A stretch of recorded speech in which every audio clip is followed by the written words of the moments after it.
For those of you who don't know me, my name is Greg Handel. I'm an elder here at NEC and also a licensed psychologist. And this is a very strange time for me because I had to learn to adapt. All my counseling sessions are being done online now, which, being old school, does not come natural to me. In fact, putting together this video is very unnatural exercise for me. I haven't done much of this before. And so all this video communication and things that I've had to do, it's really taken me out of my comfort zone. And as if we had to be we didn't have enough stress just watching on TV and seeing how these numbers are just climbing in terms of who's being infected by the coronavirus and the number of deaths that are occurring. And I don't know about you, but I'm starting to hear more and more of people that I know that are coming down with the coronavirus and suffering. So it's really starting to hit home. And compound the issue is the fact that now we're all sheltering in place, and the social distancing that we have to practice actually compounds the stress in a number of ways. One way is that it can decrease our activity level. We're not engaging in our regular routines. We're maybe not doing as much as we usually do in a given day. And I can't tell you how many of the people that I counsel have said, Greg, I am bored out of my mind. Those of us in the field know that it's a slippery slope from boredom straight down into a sense of worthlessness, which is very fertile soil for a sense of depression. Another thing that can compound the stress we're going through is that not being in our normal daily environments of either school or on the job, we may feel less productive. We may feel we're not accomplishing as much as we usually do. And this decreases our sense of value, which can take a real body blow to our self image. Um, then there's the finances. Some of us are experiencing a significant decrease in income or an elimination of our income, which for most of us, dealing with finances is stressful enough. You take away that steady stream of income that we depend on, and our anxiety could just go through the roof. But one final blow that being isolated from one of us can from one another can do is that it actually disconnects us from the very supports we often need to get through a time of crisis like this. It can disconnect us from friends and disconnect us from people who may be supporting us, encouraging us. So I just painted a pretty bleak picture, didn't I? But it's one that we're all experiencing to a certain extent. But there is hope. In fact, there's always hope. There's always something that we can decide to do to combat the situation that we're in. And I like to offer a few steps. Step one, develop a regular routine. Um, we may be tempted to stay in bed. We may not have a reason to get up. If you don't have a class to go to, or you don't have a job that you got to get to, you can say, well, why do I have to get up? Let me just stay in bed a little bit longer. Wrong thing to do. Get up, the usual time, go through your daily hygiene routine, take your shower, have a good breakfast, and develop a schedule of activities that you're going to go through in a given day. Among those activities would be another step, which is to stay connected, even though you may feel disconnected from friends and people that you're not in the same household with. We do have Zoom, we do have FaceTime, we do have email, we do have a whole lot of ways that I'm learning how to use to connect with one another. And this is important. It's really important to maintain those relationships and those support systems that we have during a time like this. Another thing to be aware of is the people who are in your household. Who are you stuck home with? Now, we can look at it as being stuck home with the kids, or we can look at it as a way of connecting more, having more quality time.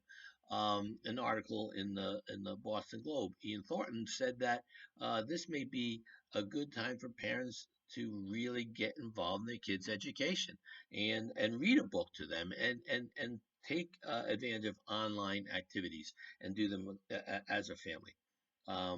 I can't tell you how many people that I've been counseling has actually said that, Greg, I am. This is something good is coming out of this. I'm spending more time with my kids um, as a family. Even our teenagers are joining us for dinner, and we're actually learning how to talk to one another, and that's a good thing. Another thing that may be very important during this time is set personal goals. If we're going to school, we would set some goals of what we want to achieve and when. And at work, we're also always setting goals. At home, it's important to decide what is it that I want to achieve while I'm home, and choose those things that you always want to do. Maybe there's those bushes that your wife has been trying you to prune for a while, or that book that you always wanted to read. Maybe you can just surf the internet and your favorite topic, but be purposeful about it. Set a goal of something that you want to achieve while you're home, and go ahead and do that. And that actually is going to help you feel more productive, and maybe in ways that you usually don't have the time to be productive. Um, Another thing, though, to remember is as you're going through this transition and as we're learning new ways of communicating and new ways of developing routines, it's not always going to happen smoothly. This adaptation will have its obstacles, will have its bumps. We may screw up at times. You have to learn to give yourself a break.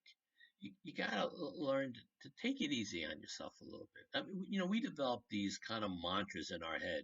Oh, I'm no good, or I can't pull this off, or I can't do this, and they detract us from the very efforts of doing it. Instead of saying things to ourselves that encourage us, like I got it this time. Or, yeah, I didn't do it quite the way I'd like to, but I'm gonna do better next time, and I'll learn. And I'm gonna call my friend up, and he's gonna get me through this. And whatever it takes, develop self-talk that encourages us, that doesn't detract us from achieving goals, but that encourages us to achieve our goals.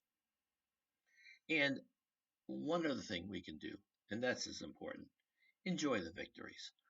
Make a point to remember to take into account those times that you called up a friend and you're able to make that friend smile. When you did achieve a goal that you're after, when you did have that wonderful time at dinner and you just started connecting as a family. If you got to put it down in the journal, mark it down, or just do something to recognize the event. Um, Take note of it, celebrate. These are very important things. The Hebrews, when they were going through that nomadic period of the wilderness, when God would deliver them from something, they would develop these stones and just pile up the stones. Now, they didn't have time for a monument, they're on the move. So they developed these stones. They called them standing stones. We need to develop those standing stones in a life where we recognize the blessings that God has given us and celebrate them.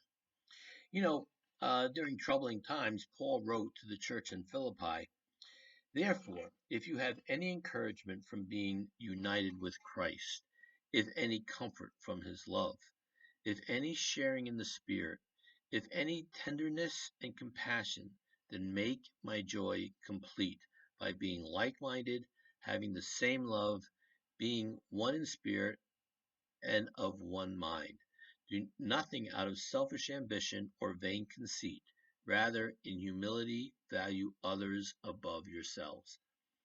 This is important for me because when I go through a time of crisis or I go through a time of internal upheaval and I'm not sure where I'm going or what I'm doing, I tend to look inward. I tend to implode. And this is the very time we got to look out of ourselves and be aware that people are watching you. You may think that you're socially isolated, but when you call to check in on a friend, they're paying attention to how are you handling this? How is Greg getting through this time? I had a staff meeting today via Zoom, and I never had staff more excited to be part of that staff meeting. And I know they were watching. They want to know how's Greg holding through this, and I have to be aware of that people are watching. People in our own households, our spouse, our family. People are watching what we do, and our actions can either inspire them or discourage them. We can either lift people up and reinforce their efforts, or contribute to the sense of despair that we're going through. We can determine which it's going to be. We can determine if people around us continue to feel a sense of hopelessness, or if people around us feel encouraged. We can determine if we're going to put a smile on somebody's face. My wife has this great little plaque in our bathroom, and I see it every day, and it says, "Be the reason, put a smile on each other's face." If that's our goal, to put a smile on at least one other person's face today, I think we're getting closer to the mark of what Paul's talking about in this passage. So let's set that goal. Let's be the reason that somebody smiles today. Have a great day.